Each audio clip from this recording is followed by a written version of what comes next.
Hello everyone. Now we will discuss what is RS nomenclature और absolute configuration क्या होता है वो हम डिस्कस करेंगे यहाँ पर। तो अगर मैं बोलूँ ये जो R का मतलब होता है यहाँ पर रेक्टस होता है, ठीक है, और S का मतलब होता है सिनिस्टर, SINSTESINSI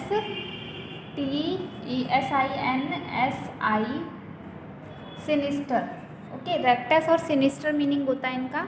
और ये क्या है यहाँ पर, ये बेसिकली हमारी कन्फिग्रेशन को बता रहे हैं, जिसको किसने दिया था, कान इंगोल्ड प्रीलॉग रूल ने दिया था, मतलब इस सिस्टम ने दिया था। 3 साइंटिस्ट थे।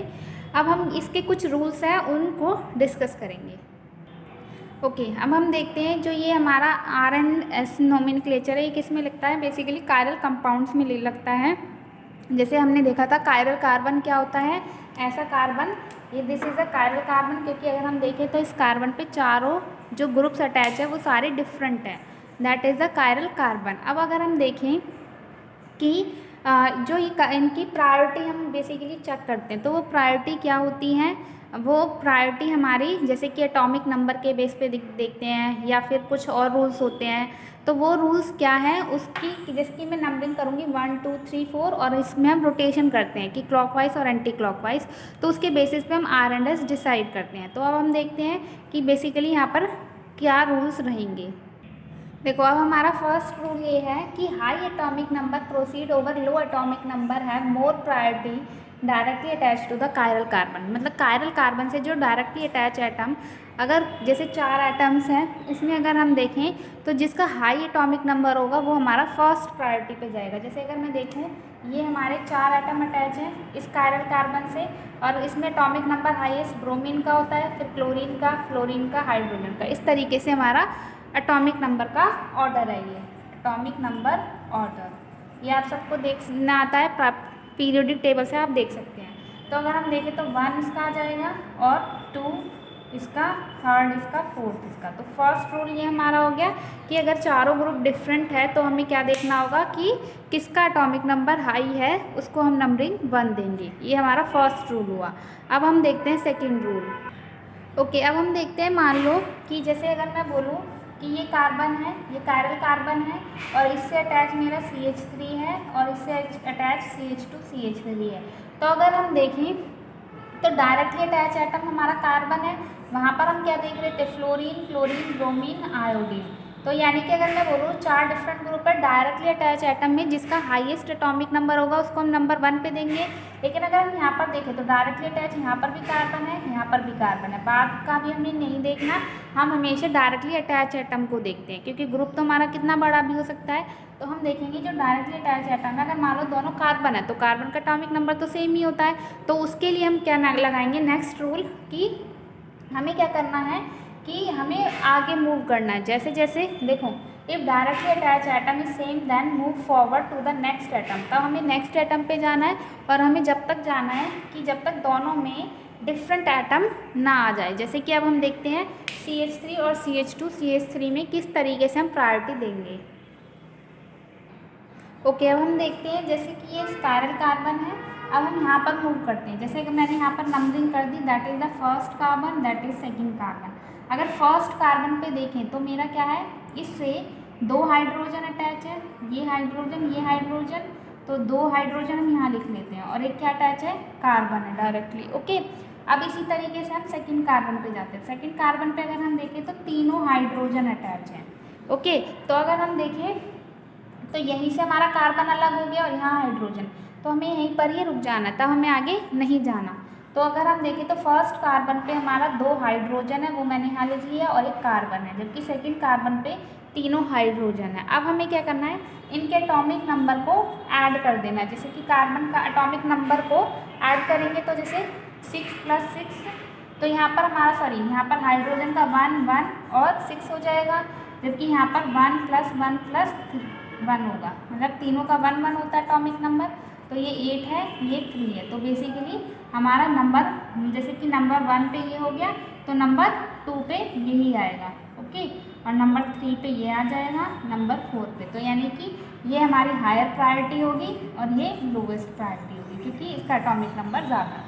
ओके, तो सेकेंड रूल ये हो गया कि हमारा अगर डायरेक्टली अटैच एटम सेम हो जाता है, तब हमें आगे जा कर के तब तक हमें नंबरिंग देखनी है कि जब तक डिफरेंट एटम ना आ जाए।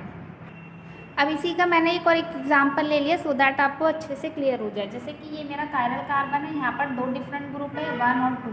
अब मुझे नंबरिंग करनी है इन दोनों में, ठीक है। तो नंबरिंग कैसे करेंगे, तो ये कायरल कार्बन से डायरेक्ट अटैच कार्बन है, तो इस कार्बन पे अगर मैं देखूँ तो क्या है, मेरे पास 2 हाइड्रोजन है और 1 कार्बन है। लेकिन मैं अगर इस कार्बन पे देखूँ तो क्या है, इससे अटैच कार्बन है, इस पर मेरे पास कार्बन है, हाइड्रोजन है और कार्बन है, ठीक है। तो अगर मैं देखूँ तो इसका एटॉमिक नंबर मेरा क्या होगा, ज़्यादा होगा, क्योंकि 2 कार्बन है, यानी कि 12 + 1 13 हो जाएगा। जबकि यहाँ पर 6 ऐड करेंगे ना, कार्बन का एटॉमिक नंबर 6, तो 8 हो जाएगा और यहाँ पर 13 हो रहा है, ठीक है। तो यानी कि इसको नंबरिंग इससे ज़्यादा मिलेगी, यानी कि 1 2 तो 3rd ही हो जाएगा, 4th ही होगा। ओके, तो इस तरीके से हम इसकी प्रायोरिटी देख सकते हैं। अब हम देखते हैं नेक्स्ट रूल। अब हम बात करते हैं आइसोटोप्स की। अगर मेरे पास 2 आइसोटोप्स लगे हैं तो हम कैसे प्रायोरिटी करेंगे। तो देखो आइसोटोप्स क्या होते हैं, जिनमें एटॉमिक नंबर तो सेम होता है लेकिन एटॉमिक मास डिफरेंट होता है। तो हम एटॉमिक नंबर के बेस पे ना देख करके अब यहाँ पर हम एटॉमिक वेट के बेस पे देखेंगे। एटॉमिक मास जिसका हाई होगा उसको हाई प्रायोरिटी देंगे, जिसका लो होगा उसको लो प्रायोरिटी देंगे, ठीक है। जैसे इन दोनों में देखें तो इसको हमारी प्रायोरिटी मिलेगी, इनमें हमारी प्रायोरिटी इस तरीके से जाएगी। तीनों आइसोटोप्स हैं, इनका सबका एटॉमिक नंबर 6 है लेकिन मास नंबर डिफरेंट है 12 13 14। तो हमारा इस तरीके से प्रायोरिटी डिटरमिन करेंगे। अब हम देखते हैं नेक्स्ट रूल। अब हम नेक्स्ट रूल देखते हैं। अगर कोई हमारे पास इस तरीके से ग्रुप आ जाए जिसमें डबल ट्रिपल बॉन्ड है, तो डबल बॉन्ड में क्या होता है, हमारा डुप्लीकेशन होता है। वो डुप्लीकेशन क्या होता है वो हम देखेंगे, और ट्रिपल बॉन्ड में ट्रिप्लीकेट होता है, ठीक है। तो इसके बेस पे हम इसकी प्रायोरिटीज चेक करते हैं। अब हम देखते हैं फॉर एग्जांपल, जैसे मेरे पास है CH डबल बॉन्ड O, तो यहाँ पर डबल बॉन्ड O आ रहा है, तो मुझे ये डबल बॉन्ड का क्या करना पड़ेगा, डुप्लीकेशन करना पड़ेगा। कैसे करेंगे, देखो ये हाइड्रोजन तो रहेगा ही, ओके। अब हम देखते हैं इस डबल बॉन्ड O को किस तरीके से करेंगे। देखो डुप्लीकेशन का बेसिकली मतलब होता है कि ये जो डबल बॉन्ड है इसको ओपनली करके रखना है मुझे। कैसे करना है, जैसे ये कार्बन है, इस ऑक्सीजन से यानी डबल बॉन्ड है, यानी बेसिकली हम ऐसा मान सकते हैं कि 2 टाइप से 2 बार ये जुड़ रहा है, कार्बन ऑक्सीजन से 2 बार जुड़ रहा है। तो अगर हम इसको खोल के रखें तो कार्बन से एक बार ऑक्सीजन मैंने अलग लिख दिया और एक बार अलग लिख दिया। इसी तरीके से ऑक्सीजन भी क्या है, 2 कार्बन से जुड़ा हुआ है, तो मैंने इस ऑक्सीजन को भी 2 कार्बन से जोड़ दिया। तो ये ऑक्सीजन है, ये 1 कार्बन हो गया, ये 1 कार्बन हो गया। तो बेसिकली हमारा डुप्लीकेशन कंप्लीट हो गया, ठीक है। तो इस तरीके से हम इसको प्रायोरिटी कर देखते हैं। फिर से सुन लीजिए, इसमें हम क्या करेंगे, बेसिकली ये C डबल बॉन्ड O है, तो C डबल बॉन्ड O को मुझे ओपन करके लिखना है, तो इसी को हम बोलते हैं डुप्लीकेशन। तो कार्बन ऑक्सीजन से मैं मान लेती हूँ कि 2 बार अटैच है, जैसे ये 2, एक ऑक्सीजन ये हो गया, एक ऑक्सीजन ये हो गया। अब ये ऑक्सीजन जो है ये भी तो मेरा कार्बन से 2 बार अटैच है, तो एक कार्बन ये हो गया और दूसरा कार्बन मैंने यहाँ लगा दिया, तो ये हमारा हो गया डुप्लीकेशन। ओके, अब हम देखते हैं ट्रिप्लीकेशन किस तरीके से होता है। ओके, अब हम देखते हैं ट्रिप्लीकेशन C ट्रिपल बॉन्ड N है, तो मैं इसको कैसे लिखूँगी कि C से N 3 बार अटैच है, तो मैंने इस तरीके से 3 बार यहाँ बना लिए। अब ये N जो है ये नाइट्रोजन है, ये भी तो कार्बन से 3 बार अटैच है, तो ये नाइट्रोजन से एक कार्बन लगा हुआ है, तो 2 कार्बन और लगा देंगे, ठीक है। तो ये मेरा भी यहाँ पर ये क्या हो गया, ट्रिप्लीकेशन हो गया, मतलब कि कार्बन नाइट्रोजन से 3 बार अटैच है तो 3 नाइट्रोजन लगा दिए। अब ये नाइट्रोजन भी कार्बन से 3 बार अटैच है, तो 1 2 और 3 हो गए, ठीक है। तो हमारा ये हो गया ट्रिप्लीकेशन। इसी तरीके से आप और एग्जाम्पल ट्राई कर सकते हैं, जैसे कि अगर मैं लिख दूँ यहाँ पर C ट्रिपल बॉन्ड CH, इसको ओपन करके आप कैसे लिखेंगे, आप देखिएगा इसको, C डबल बॉन्ड NH, ये हमारा डुप्लीकेशन होगा। किस तरीके से डुप्लीकेशन होगा आपको ये ट्राई करना है, ओके। अब हम देखेंगे नेक्स्ट रूल।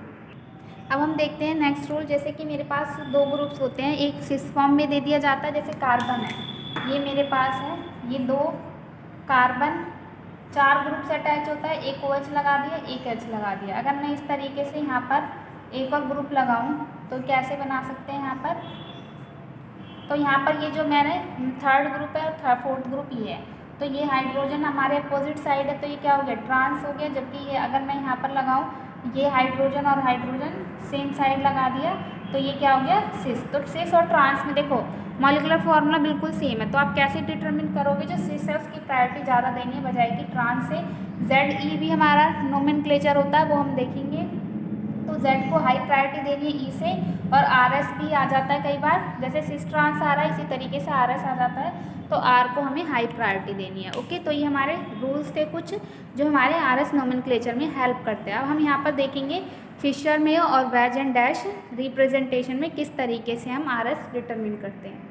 एक छोटी सी बात और याद रख लेना, अगर मेरे पास मान लो इस तरीके से आ जाए फिनाइल C6H5 और यहाँ पर आ जाए C ट्रिपल बॉन्ड CH, तो हमें देखना है जिस कंपाउंड में, जैसे इसमें और इसमें, तो जहाँ पर ब्रांचिंग ज़्यादा होगी इन ब्रांचिंग, ठीक है, यहाँ पर भी हमारे 3 बॉन्ड बनेंगे, इस कार्बन से भी 3 बॉन्ड, तो ब्रांचिंग हो जाएगी, और यहाँ पर भी 6 कार्बन और 5 हाइड्रोजन है, तो इसमें भी ब्रांचिंग होगी। तो हमें वहाँ पर जाना है जहाँ पर जिस तरीके से हम देख रहे थे कि डिफरेंट देखो पहले कार्बन आएगा फिर कार्बन यहाँ पर भी आएगा, तो जहाँ डिफरेंट ग्रुप आने शुरू हो जाएंगे और हमारा क्या हो जाएगा, जिसकी हाई, जब डिफरेंट ग्रुप आ जाएंगे और जिसका एटॉमिक नंबर टोटली हाई आ रहा होगा उसको हमें हाई प्रायोरिटी देनी है। ठीक है, जैसे कि अगर मैं इनको ओपन करके लिखूँ, अब हम यहाँ पर देखें तो फिनाइल रिंग हमारी इस तरीके से होती है, तो यहाँ पर क्या हो रहा है, इस कार्बन पे डबल बॉन्ड आ रहा है, तो मुझे क्या करना पड़ेगा, डुप्लीकेशन करना पड़ेगा।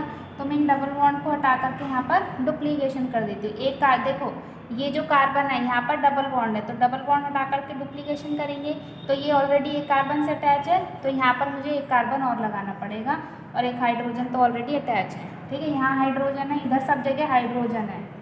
ठीक है, और अब मुझे डुप्लीकेशन करना है सबका। तो देखो ऐसा नहीं है, इसको ये मत मानना कि ये कार्बन ऑलरेडी 2 कार्बन से अटैच है, नहीं, हमें इस डबल बॉन्ड वाले को हटा करके और इसका डुप्लीकेशन अलग करना है, इसका डुप्लीकेशन अलग करना है। तो हमने इसका अलग कर दिया कि एक कार्बन ये हो गया, एक कार्बन। अब मुझे इसका देखना है, ये कार्बन अटैच है ऑलरेडी, तो यहाँ पर एक कार्बन और लगा देंगे। इस तरीके से हम यहाँ पर सबका डुप्लीकेशन कर देंगे, तो ये हो जाएगा। ठीक है, अगर इसी तरीके से इस ट्रिपल बॉन्ड वाले का करेंगे तो क्या हो जाएगा, C, देखो ये कार्बन 3 कार्बन से अटैच होगा, ट्रिप्लीकेशन कर रहे हैं तो ये 3 कार्बन हो गए, अब इसको भी 3 से, तो ये हो जाएगा, और ये ऑलरेडी एक हाइड्रोजन से अटैच है। तो हमारा अगर हम देखेंगे तो अगर मैं मान लो नंबरिंग करूँगी, अगर मैं इसको स्टार बोल देती हूँ और इसको स्टार, मुझे नंबरिंग यहाँ से करनी है कि मतलब फिनाइल से अटैच होगा ना, यहाँ पर जो कार्बन है यहाँ से अटैच होगा, तो नंबरिंग मुझे यहाँ से करनी पड़ेगी। तो अगर मैं देखूँगी यहाँ से मैंने देखा कार्बन है और इससे देखा कार्बन है, तो सेम आ रहा है। फिर यहाँ से देखा यहाँ कार्बन है और हाइड्रोजन है, और यहाँ पर देखा तो यहाँ भी कार्बन आ रहा है, हाइड्रोजन आ रहा है। ठीक है, फिर हम आगे गए, फिर यहाँ कार्बन है, फिर यहाँ पर अगर हम देखें इस तरीके से, अगर मैं इसको पूरा लिख दूँ तो कैसे होगा, देखो हमने यहाँ पर देखा इस कार्बन पे ये कार्बन है, ये कार्बन है, तो यहाँ पर मैंने लिख दिया स्टार वाले कार्बन पे, देखा ये कार्बन है और ये कार्बन है, तो यहाँ कार्बन कार्बन लिख दिया, और फिर हमारा क्या है कि हाइड्रोजन भी है। ठीक है, इस तरीके से मैंने यहाँ लिख दिया। तो अगर हम देखेंगे इस कार्बन पे देखें तो ये कार्बन है, ये कार्बन है, और फिर ये भी कार्बन है, 3 कार्बन है, और इसी तरीके से 1 2 3 कार्बन यहाँ लिख दिए, यहाँ भी 3 कार्बन है। इसी तरीके से अब अगर हम आगे जाएँ तो इस कार्बन पे अगर देखें ये कार्बन है, ये कार्बन है और हाइड्रोजन है, तो यहाँ लिख दिया। इस कार्बन पे देखें ये कार्बन है, ये कार्बन है और एक हाइड्रोजन है। इसको अब हम देख चुके हैं, तो अब हम इसको देख रहे हैं। ठीक है, तो इस तरीके से देखें तो सिमिलर आ रहा है, लेकिन यहाँ पर ये चेन खत्म हो जा रही है, लेकिन यहाँ पर ये चेन घूम रही है, पूरी बड़ी है रिंग। ठीक है, इस तरीके से, तो इसको हमें हाई प्रायोरिटी देनी है। ठीक है, ये हमारा हाई प्रायोरिटी हो जाएगा, ये लो प्रायोरिटी हो जाएगा, क्योंकि ओवरऑल एटॉमिक नंबर इसका ज़्यादा आएगा, इसका कम आएगा। दिखने से ही हमें समझ में आ रहा है। कुछ प्रायोरिटी मैं लिख देती हूँ, जैसे कि C6H5 की हमारी ज़्यादा होती है, किससे, C ट्रिपल बॉन्ड C से। ठीक है, और फिर C डबल बॉन्ड C का होता है, और अगर हम देखें तो CH3 और यहाँ पर हमारा CH3 आ जाएगा। तो ये हमारा प्रायोरिटी ऑर्डर है। ठीक है, इसको आप ऐसे डायरेक्ट भी याद रख सकते हो कि हमें बार बार इसको देखना ना पड़े कि C6H5 की ज़्यादा है, फिर ट्रिपल बॉन्ड वाले की, फिर डबल बॉन्ड की, फिर सिंगल बॉन्ड वाले की, तीनों में इस तरीके से आ रहा है। ठीक है, इसको हम बोलते हैं आइसोप्रोपाइल, और ये हमारा एसिटाइलेनिक है, और यहाँ डबल ये लगा लेना, वैलेंसी कंप्लीट कर लेना, और ये मेरा विनाइल है और यहाँ पर फिनाइल है। ठीक है, तो ये प्रायोरिटी ऑर्डर है। ओके, अब हम डिस्कस करेंगे कुछ एग्जांपल्स। ओके गाइस, तो हमारे ये एग्जांपल्स कंप्लीट हो गए हैं, मतलब बेसिकली क्लियर हो गया है सारा। अब हमें इसमें 2 टाइप्स का हम डिस्कस करेंगे बेसिकली। एक वेज एंड डैश मॉलिक्यूल में क्या होते हैं वेज एंड डैश, ये भी देखेंगे, और एक होता है फिशर रिप्रेजेंटेशन। ठीक है, इन दोनों में हमें मॉलिक्यूल का आर एंड एस कैसे कैलकुलेट करते हैं वो हम देखेंगे, उसको हम नेक्स्ट वीडियो में डिस्कस करेंगे। Okay, hope you like this video, please like share and comment. Thank you.